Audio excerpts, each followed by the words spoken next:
Welcome to Nifty Notions from So Very Easy. My name is Laura, and have you ever used or do you know what this is?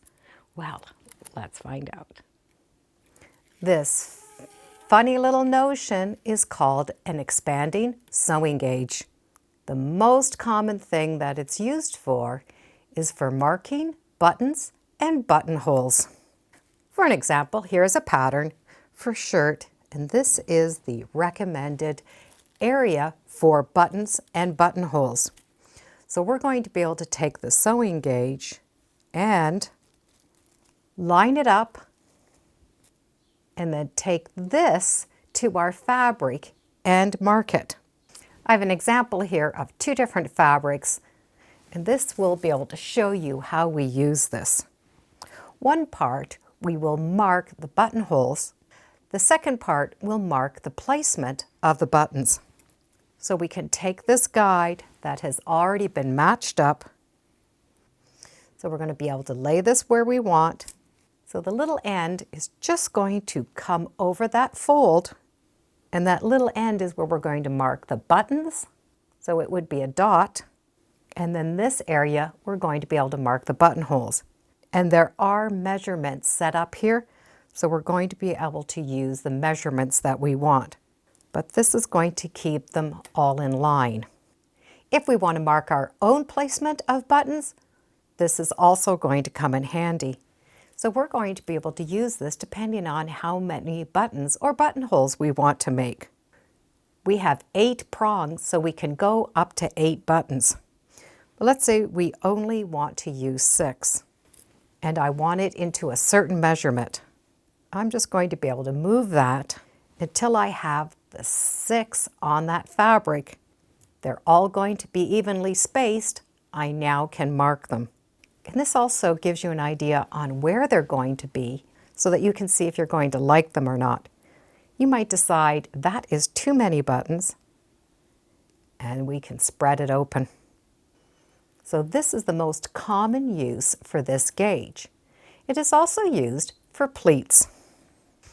If we're making a skirt and we're going to put pleats in it, the pleats do need to be evenly spaced. This can be used for that. This is going to give me my pleat location. I can follow a pattern or I can use my own. So I'll be able to mark exactly where those pleats are going to go. Now when I lift it up, I have those markings. This saves me from having to measure over.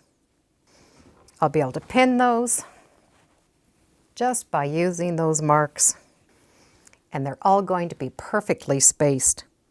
We can also use the guide for smocking or shirring. We're just going to be able to take that and mark them as we go along. We have measurements along the opening. We also have measurements right inside. We also can use this for quilting.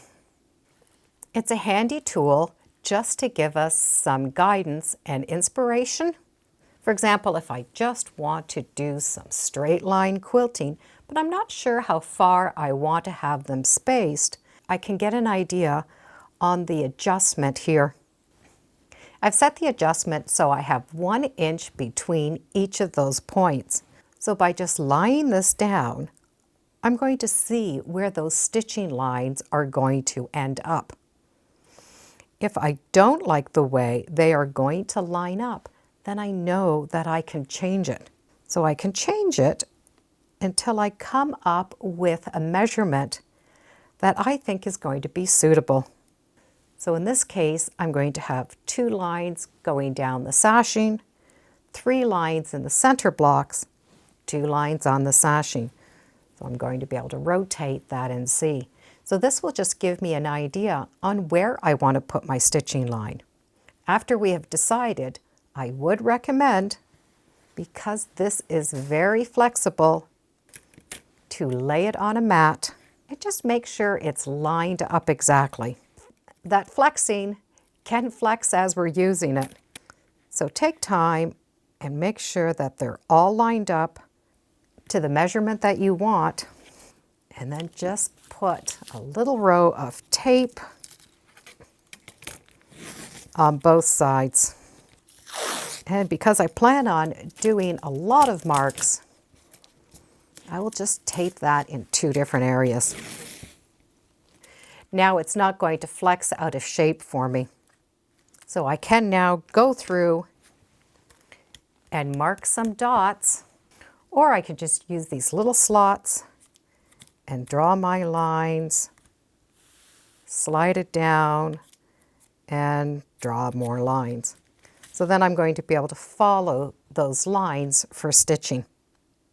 This also can be used to make curves. So to do the curves, we will have the teeth in the measurements that we want, and I'm going to be showing you on paper. But this can be done on any quilt surface. We will want a pin and something that pin can go through. Something like an ironing board. And then I'm going to put the teeth starting on one edge, and I will need a pin to go into that fabric. And then put whatever you're marking with in one of the holes or one of the areas. And we have our first mark. Rotate that back.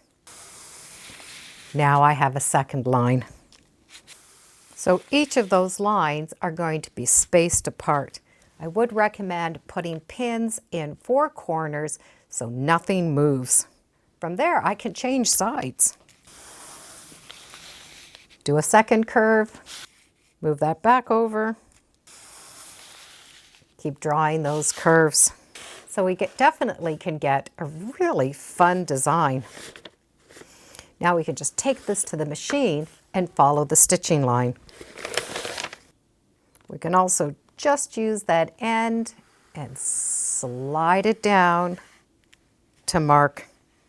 You could use this just as it is. It does have those beautiful diamond shapes, so we can adjust the size that we want and go around the outside. Then when we take it off, we will have those lines we can follow. We can also use those inside lines to mark. If we have stretched this out all the way and we find it's a little difficult to pull in, just squeeze the first 2 prongs on each end,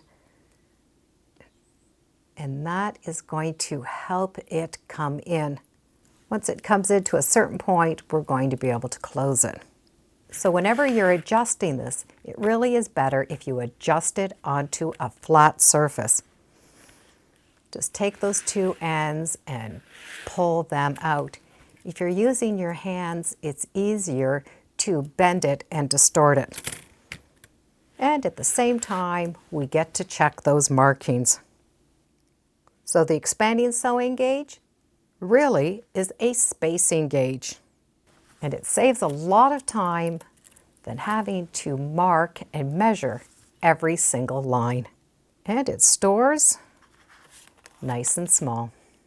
So the expanding sewing gauge can be used for quite a few things. The most common one is, of course, for buttonholes and buttons. But for pleats and marking and just for designing, it really is a fun little notion. Thank you for joining me today on Sew Very Easy. Feel free to subscribe, and as always, come on back and let's see what we're talking about next time in the sewing room. Bye for now.